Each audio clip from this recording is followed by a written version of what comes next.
So the next morning, we left Porter's Lake Provincial Park. The ultimate goal being Cape Breton National Park. There was a lot of miles between here and there. So we had one more campsite to break up the trip. So in order to do that, we tried to find some free camping. I had mapped ahead of time some potential camp spots on Crown lands and wanted to get off the grid a little bit.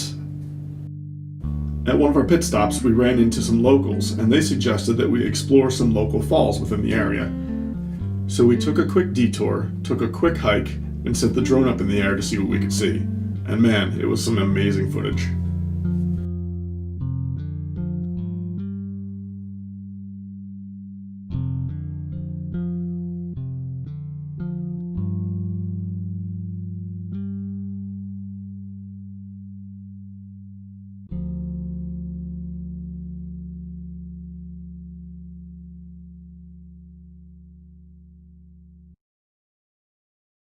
Once we were back on the road, the goal was to find a remote campsite for the night on Crown lands. I had mapped a few spots ahead of time on the EarthMate app that we use on the iPad. We're going right. Yes. Oh, but there's no stop signs. No stop signs and no power lines. I like that. A little narrower, a little less traveled. There's some water.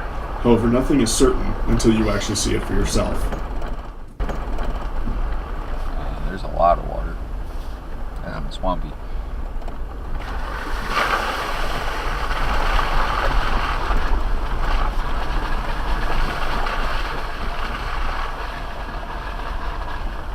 Yeah, that would suck.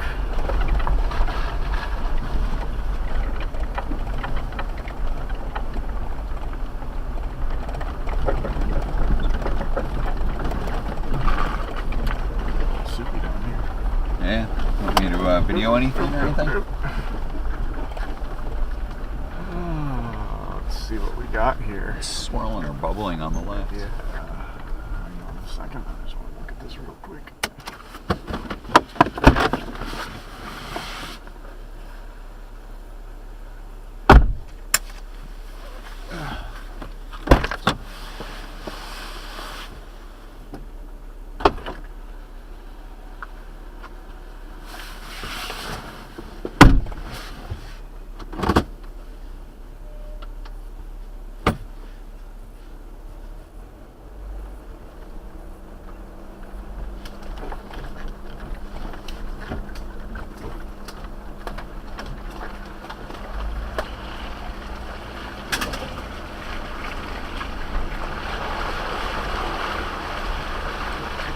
As we made our way back through the remote areas, the water picked up, and that meant mosquitoes.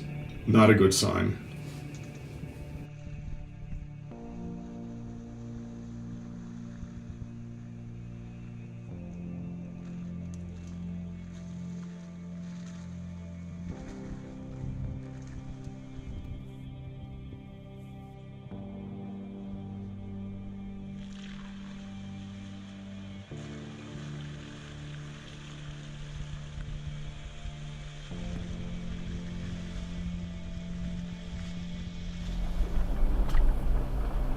Want me to get you going through that way, but then you have to, I'm gonna cross. Yeah, I'm gonna look at this first because I don't know how that could swallow this vehicle, and there's nowhere to winch out if that's the case.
Hey, dude. The mosquitoes. Yeah, I was just gonna say. So we got sort of a decision call here because this looks like the actual camp area, I agree.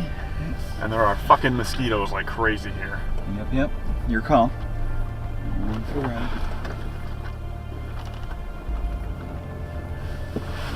I mean, we've dealt with mosquitoes before, but let's look at. This one says entrance to free camp. So yeah, it was. So there was this I marked, and I just marked that as the I marked that as the turnoff so that I didn't miss it. Oh, So it was this, but I don't That know one. if that's what's that? That might be the state park, I think.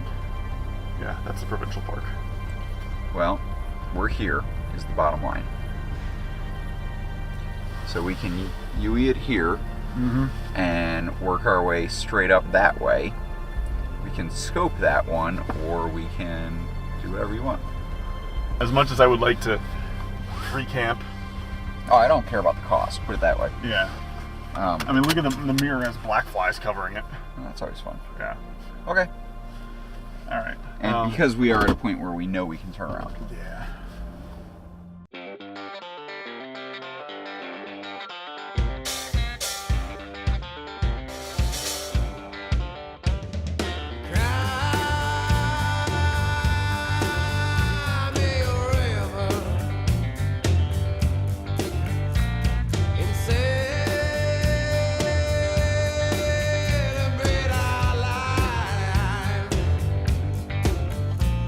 Don't drag me down, you got nothing to say. I ain't looking for a head of the chain, and I give you answers.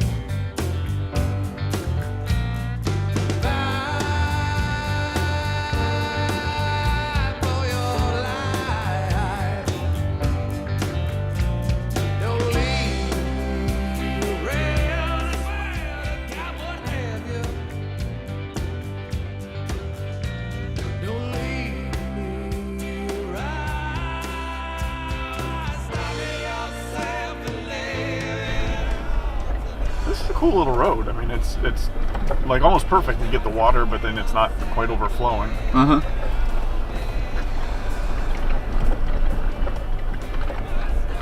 I mean, I'm all about roughing it and everything, but I'm also on vacation.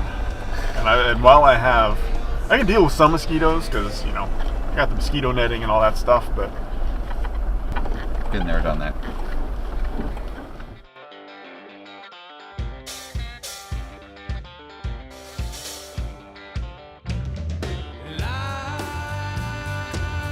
Line up the ride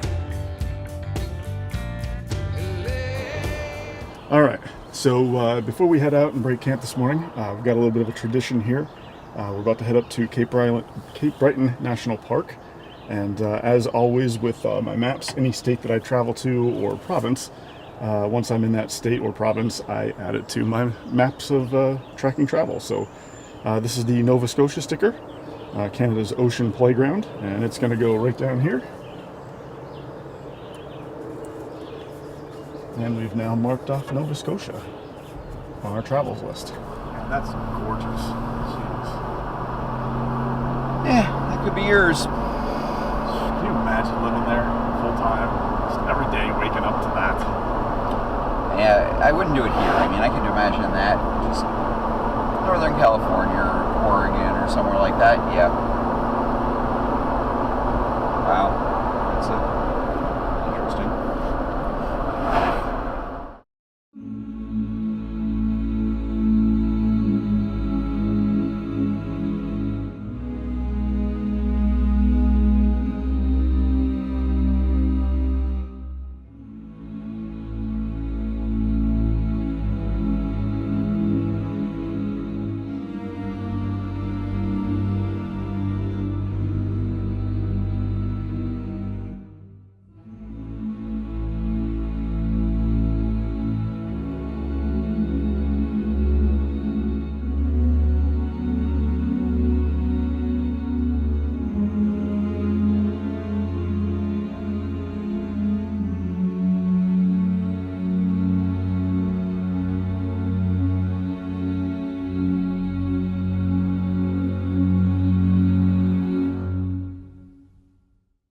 We arrived at Cape Breton National Park and stopped at the visitor center to get a quick lay of the land. And because the opportunity presented itself, we did a quick rig walk around. Because we were doing a little light off-roading, going through some mud, going through some water, I wanted to check the trailer over once again, just take a quick look at the underside of the Jeep, make sure everything was good to go. They slap a can of the 150, everybody's free.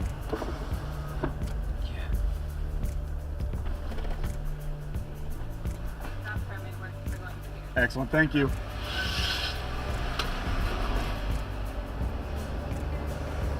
After passing through the gate, we headed to camp.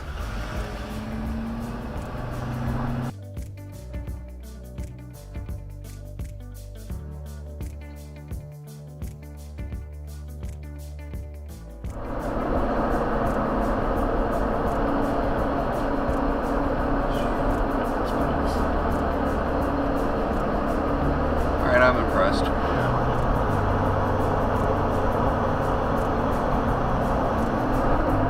I love that it's not like wall-to-wall traffic of like tour buses and cars and stuff. Yeah.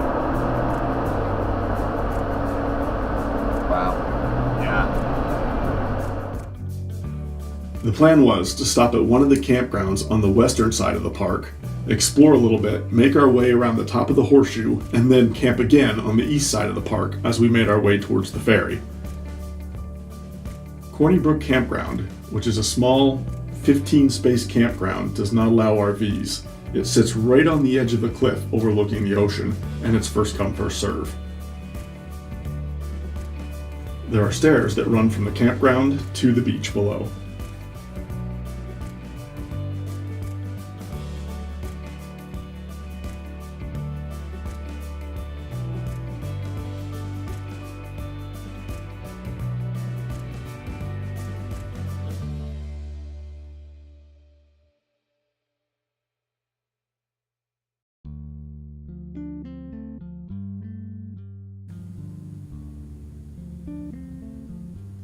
We picked a spot, dropped off the trailer, decided to have a little lunch, and then go exploring.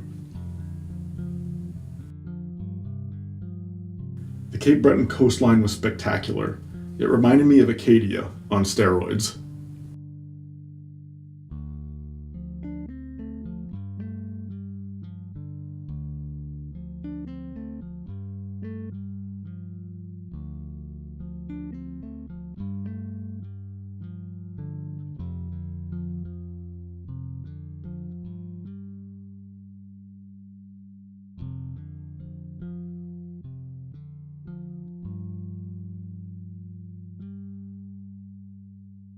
The Skyline Trail is the to-do trail in Cape Breton National Park.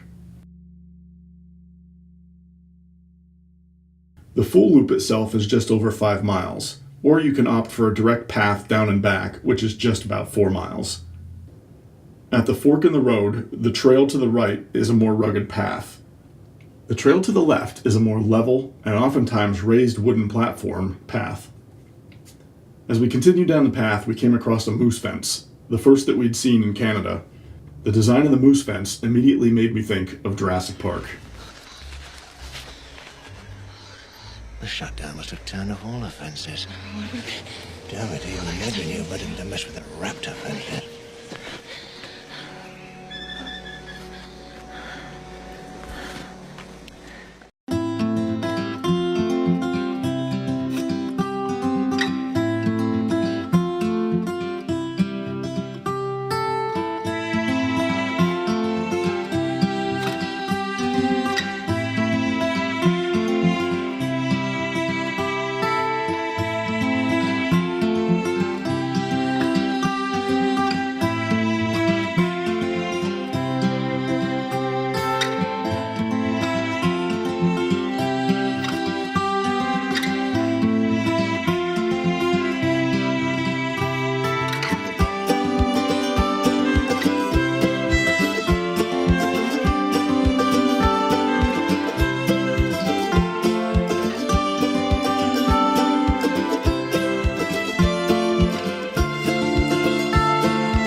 today is Saturday. This will be day 7, 8. Anyway, it's pouring down rain, so we seem to be alternating days between beautiful sunshine days and monsoons. So the intent today was to potentially go on some sort of a Kodiak whale tour, or at least get the trailer over to the other side of Cape Breton. Get it to a campsite, get it set up, and then go out and explore a little bit. So I'm not sure whether that will happen or not. We'll see. Right now we're just kind of waiting for the storm to die down a little bit. Doesn't look like it's going to go anywhere though. So we may be stuck packing up in the rain and then seeing what we can make of the day. Because like you said yesterday, we're going to come down anyway to head to the ferry tomorrow. But that's crack it on. Yeah, that's crack it on now.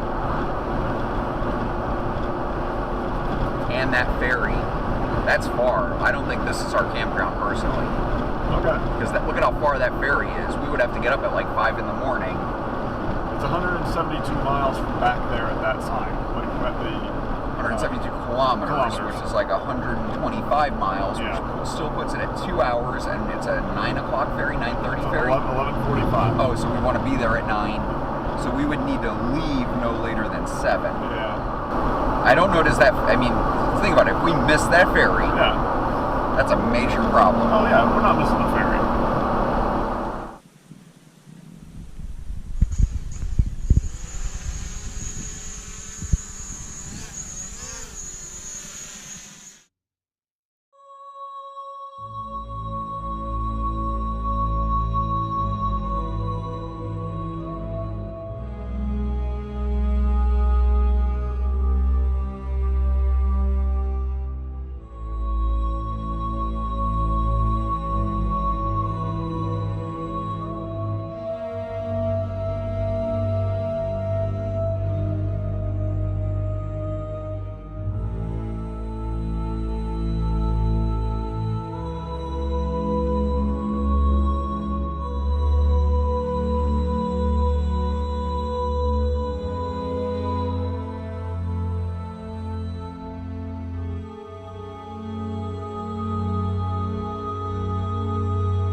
My name is Cassie Gilmore. I am the events coordinator here at Breton Brewing. I also work on the bar. We all wear many hats here, so we do what we can to contribute, I guess. We've been here for 2 years. It's our second birthday party today. So today we have 10 hours of live music. We also had a cake made by a local baker, so she did it in form of like a wooden cask with our Mug Club mug on it. It looked pretty awesome. We also have a Ghost Pepper Angus cask. So Black Angus is our most popular IPA, and we mix that with Ghost Peppers, which one of our Mug Club members grows in his garden, and we called it the East Coast Lifestyle. Our co-owners are Brian McDonald and Andrew Morrow. They are both from Sydney, Cape Breton, and basically around here it's really hard to get employment, steady employment. So, and it's also super difficult to kind of stabilize yourself and raise a family out here. So Andrew was a teacher. He was subbing around the island for several years, and Brian is he's an engineer. And so basically they both had a love of brewing beer. They did home brewing for years, and they turned it into something a little more sustainable and decided to open a brewery. So this way they both have really good jobs, they own a brewery, and they're able to raise their young families at home. They both have 2 young boys, and they also were able to employ other people here, which is pretty fantastic. So it's a really exceptional thing to do around Cape Breton. If you don't know anything about it, it's really awesome to be able to have a business and to employ people on the island, so they don't have to go other places to look for work. So basically Andrew and Brian had been home brewing in their basement for years. Actually, Sons of Hector, which is our brown ale, they were home brewing before they even dreamed about opening the brewery, which is pretty fantastic. So I guess on that perspective, because they are the owners and they also are the brewers, they're already in the deep end. So that they already had the passion for it, and they already have that love for brewing and for beer, which is pretty nice to see from an owner perspective and from a boss perspective too. You can definitely tell that they really do enjoy what they're doing, and they love the company, which makes a difference as an employee. Next time on First State Overland's Northeast Expedition, we hop aboard a much larger ferry. We discover Newfoundland is a hidden gem, and we make a beeline towards Breton National Park.